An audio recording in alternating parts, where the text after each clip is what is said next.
चलिए देखिए, good morning प्यारे बच्चों। देखिए हम लोग इस समय रसखान को पढ़ रहे हैं, रसखान की सवैया पढ़ रहे हैं। इसमें आज हम लोग 5वें पद से देखेंगे। 5वां पद देखिए, कह रहे हैं कान्ह भये बस बांसुरी के, अब कौन सखी हमको चाहिए, निषिधौ से रहे संग साथ लगी, यह सौतन तापन क्यों सहिए, जिन मोहि लियो मन मोहन को, रस खान सदा हमको दहिए, मिली आओ सब सखी भाग चले, अब तो ब्रज में बसुरी रही हैं। कवि रसखान कहते हैं कि गोपियां आपस में चर्चा करती हैं, कहती हैं कि आपस में चर्चा करते हुए एक दूसरे से कहती हैं कि कान्ह भये बस बांसुरी के, अब कौन सखी हमको चाहिए। मतलब कहती है, एक सखी अपनी सखी से कहती है कृष्ण तो बांसुरी के बसीभूत हो गए हैं, कृष्ण को बांसुरी ने मोह रखा है, अब कौन सखी हमको चाहिए। अब यहाँ ब्रजमंडल में हमको चाहने वाला भला कौन है, अर्थात हमको चाहने वाला यहाँ ब्रजमंडल में कोई नहीं है। और निषधौस रहे संग साथ लगी, यह सौतनी, मतलब ये जो हमारी सौत है, बांसुरी को वो सौत अपनी बता रही है, तो कह रही है हमारी सौत जो है वो दिन रात निषधौस रहे संग साथ लगी, वो दिन रात उनके साथ लगी रहती है, दिन रात उनके साथ रहती है, यह सौतन तापन क्यों सही है। मतलब ये कृष्ण के अलगाव का दुख भला क्यों भोगेगी, दुख तो हमको भोगना है, ये बांसुरी जो है हमारी सौत जो है ये दुख को नहीं भोगेगी। आगे कह रही है कि जिन मोहि लियो मन मोहन को, रस खान सदा हमको दइयो, रस की खान कृष्ण को जिसने मोहित कर रखा है, मनमोहन मतलब मन को मोह लेने वाले आनंद के भंडार कृष्ण को जिसने मोहित कर रखा है, रस खान सदा हमको दइयो, मतलब वो हमेशा मुझको पीड़ा देती रहेगी, वो हमेशा मुझको पीड़ा देती रहेगी। आगे कह रहे हैं कि मिले आओ सबे सखी भाग चले, गोपियां आपस में एक दूसरे से कहती हैं सखी चलो हम सभी यहाँ ब्रजमंडल से एक साथ भाग चलते हैं, अब तो ब्रज में बसुरी रही है, अब तो इस ब्रजमंडल में केवल बांसुरी ही रहेगी, हमारे लिए यहाँ कोई स्थान नहीं है। इसमें आपको प्रसंग लिखना रहेगा। प्रसंग आप लिखेंगे कि बंसी के प्रति सौतिया डाह प्रकट हुआ है। प्रस्तुत सवैये में बांसुरी के प्रति सौतिया डाह प्रकट हुआ है। व्याख्या आपको अभी बताए, उसको आप करेंगे। काव्यगत सौंदर्य में आप लिखेंगे कि बांसुरी को गोपियां सौत अपनी बताती हैं। और उसके बाद फिर आगे कह रहे हैं कि अगला है भाषा, आप जानते ही हैं ब्रज भाषा है। रस, इसमें श्रृंगार रस है, छंद सवैया है, अलंकार में अनुप्रास और विरोधाभास है, शैली मुक्तक शैली है। उसके बाद फिर अगला पद देखिए, आप इसको दोबारा जो है रिपीट करके देख लीजिएगा। दूसरा करें कि मोर पखा सिर ऊपर राखी हो, गुंज की माल गले पहिरोगे, ओढ़ी पीताम्बर ले लकुटी, बन गोधन ग्वारन संग फिरोगी, भाव तो ओही मेरो रस खानी, सो तेरे कहे सब स्वांग करोगी, या मुरली मुरली धर की, अधरान धरी अधरा न धरोगी। कृष्ण के वियोग में सभी गोपिकाएं व्याकुल हैं, तो उसमें से एक सखी कहती है, एक गोपी कहती है अपनी सखियों से कि आपको बहलाने के लिए मैं कृष्ण का रूप धारण कर सकती हूँ, मतलब कृष्ण की वेशभूषा में धारण कर सकती हूँ आप लोगों को बहलाने के लिए। तो कह रही है कि मोर पखा सिर ऊपर राखी हूँ, गोपी कहती है कि मैं आप लोगों के कहने पर कृष्ण का रूप धारण कर लूंगी और मोर पखा सिर ऊपर राखियो, मोर पंखी के मुकुट को अपने मस्तक पर मैं धारण कर लूंगी और गुंज की माल गले पहनूंगी। और जो कृष्ण के गले में बैजंती नामक माला है, गुंजे की जो माला है, उसको मैं अपने गले में धारण कर लूंगी। और ओढ़ी पीतांबर, जिस तरह से कृष्ण पीला वस्त्र धारण करते हैं उसी प्रकार से मैं पीतांबर धारण कर लूंगी, पीला वस्त्र पीला अंबर धारण कर लूंगी। और लय लकुटी, अपने हाथों में मैं लाठी लेकर के, वन गोधन ग्वारन संग फिरोगे। जंगल में गायों को गोधन भी कहा जाता था, और गोधन गाय चराने जाने के बाद जो लोग जो गीत गाते थे वो क्षेत्रीय गीत जो ब्रजमंडल का, उसको भी गोधन कहते हैं। तो यहाँ गोधन जो है वो गायों के लिए कहा गया है। कह रही है कि वन गोधन मतलब कि जंगल में गायों ग्वारन और ग्वालों के संग फिरूंगी, साथ में घूमूंगी, मतलब गाय चराने में जाऊंगी, वहां गायों और ग्वालों के साथ साथ में घूम भी लूंगी। और भाव तो ओ ही मेरो रस खाने, मेरो रस खाने मतलब मेरे आनंद के सागर, मेरे आनंद के भंडार। कृष्ण को जो कुछ भी अच्छा लगता है तेरे कहे सब स्वांग करूंगी, तुम्हारे कहने से मैं वो सारा स्वांग वो सारा नाटक मैं कर लूंगी, लेकिन एक काम मैं नहीं करूंगी। वो कह रही है कि या मुरली मुरलीधर की, ये बंसी जिसको कृष्ण ने अपने होठों पर धारण किया है, या मुरली मुरलीधर की, मुरली को धारण करने वाले अर्थात श्री कृष्ण की जो मुरली है, अधरान धरी, अधरान मतलब होठों पर धरी मतलब धारण किए हैं, जिसको वे अपने होठों पर धारण किए हैं। अधरा न धरूंगी, उसको मैं अपने होठों पर धारण नहीं करूंगी, अर्थात उस बंसी को अपने होठों से मैं नहीं लगाऊंगी। इसमें आप कह सकते हैं, प्रसंग में लिख सकते हैं कि श्री कृष्ण से प्रेम करने वाली गोपिकाएं परस्पर बात करते हुए एक गोपी से कृष्ण का रूप बनाने का सुझाव देती हैं।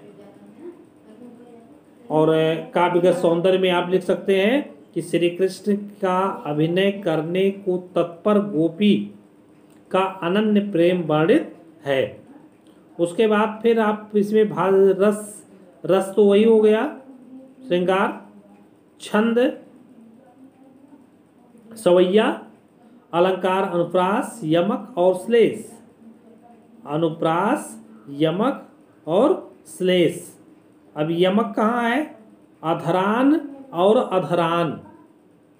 एक अधरान का मतलब होठों पर और एक अधरान का मतलब कि अधरों पर नहीं, मतलब एक अधरान का मतलब अधरों पर धारण करना और एक अधरान उसका अर्थ है कि होठों पर नहीं। और उसके बाद फिर भाषा ब्रज है, शैली मुक्तक है। आगे रिवाइज करके इसको आप देख लीजिएगा। उसके बाद फिर एक और है, कवित्त है। कवित्त में देखिए कह रहे हैं कि गोरज विराजे भाल, लह लही बनमाल, आगे गैया पीछे ग्वाल, गावे मृदुबानी री, तैसी धुनि बांसुरी की मधुर मधुर जैसी, बंक चितवन मंद मंद मुस्कानी रे, और कदम बिटप के निकट तटनी के तट, अटा चढ़ी चाही पीत पट फहरानी रे, रस बरसावे तन तपन बुझावे नैन, प्राण न रिझावे वो आवे रस खाने रे।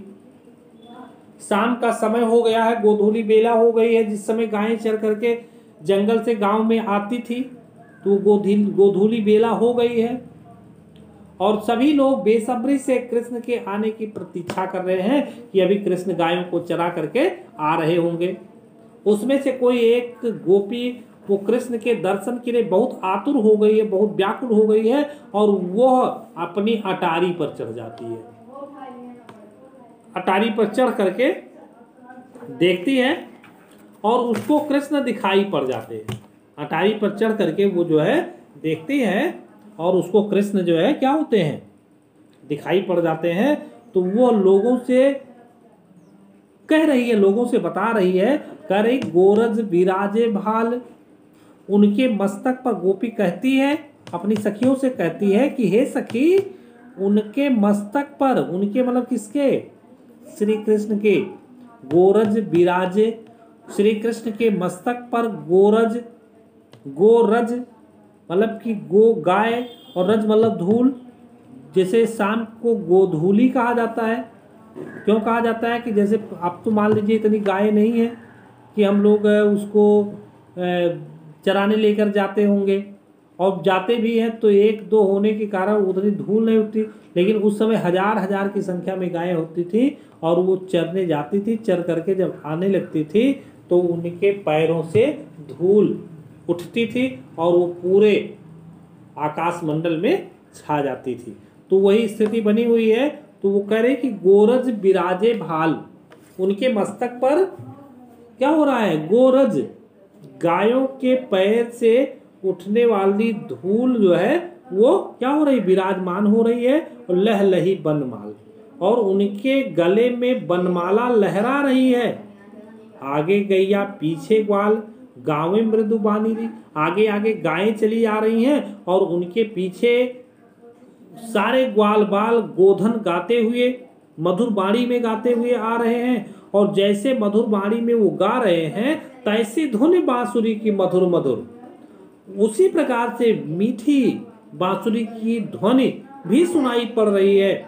और जैसी बंक चितवन मंद मंद मुस्कान रही, और उसी प्रकार से वो अपने तिरछे नेत्रों से मुस्कुरा रहे हैं। कौन मुस्कुरा रहा है, श्री कृष्ण मुस्कुरा रहे हैं। आगे कह रही है कि कदम बिटप के निकट तटनी के तट, तटनी मतलब यमुना, यमुना के किनारे, कदम बिटप के निकट, कदम के वृक्ष के नजदीक, तटनी के तट, तटनी मतलब नदी, और नदी कौन सी है, यमुना नदी है। तो यमुना नदी के किनारे कदम के वृक्षों के निकट, अटा चढ़ चाहि पीत पट पाराने रे, मतलब उनका पीतांबर लहरा रहा है। चाहो तो तुम भी अटा चढ़ चाहि, अगर तुम भी देखना चाहती हो तो अटारी पर चढ़ करके देख लो, अटारी पर चढ़ करके देख लो, उनका पीतांबर लहराता हुआ दिखाई पड़ रहा है। आगे कह रहे रस बरसावे तन तपन बुझावे नैन, मतलब वो रस बरसावे, आनंद की वर्षा करते हुए, तन तपन बुझावे नैन, शरीर और नेत्र के ताप को बुझाते हुए, शांत करते हुए, प्राणन रिझावे, प्राणों को मोहित करते हुए, वह आवे रस खाने, मोहित करते हुए वो रस के भंडार, रस के सागर, आनंद के सागर भगवान श्री कृष्ण चले आ रहे हैं। इसमें आप प्रसंग में लिख सकते हैं कि कवित्व में गाय चराकर लौटते श्री कृष्ण के सौंदर्य का सजीव चित्रण किया गया है। और उसके बाद फिर काव्यगत सौंदर्य में आप लिख सकते हैं कि गोचारण से लौटते श्री कृष्ण के मोहक सौंदर्य का सहज एवं प्रभावित चित्रण किया गया है। भाषा ब्रज है, रस श्रृंगार रस है, छंद सवैया है, अलंकार पुनरोक्त और श्लेष। पुनरोक्त यहाँ देखिए जैसे मंद मंद में पुनरोक्त है, और उसके बाद फिर जो है श्लेष, श्लेष में यहाँ रसखानी, तो रसखानी तो एक रसखान हो गए, और दूसरा जो है रस के भंडार श्री कृष्ण। तो रसखान को दो अर्थों में, एक तो रसखान का भी रसखान है और दूसरा रस के भंडार श्री कृष्ण है, और उसके बाद फिर शैली मुक्तक शैली है। तो इस प्रकार से ये आपका पूरा हो गया है। इसको आप अपनी कॉपी में लिख लेंगे और तैयार कर लेंगे। आज का वीडियो हम लोग यहीं समाप्त करते हैं, और आगे अब हम लोग दूसरा चैप्टर पढ़ेंगे। चलिए देखिए।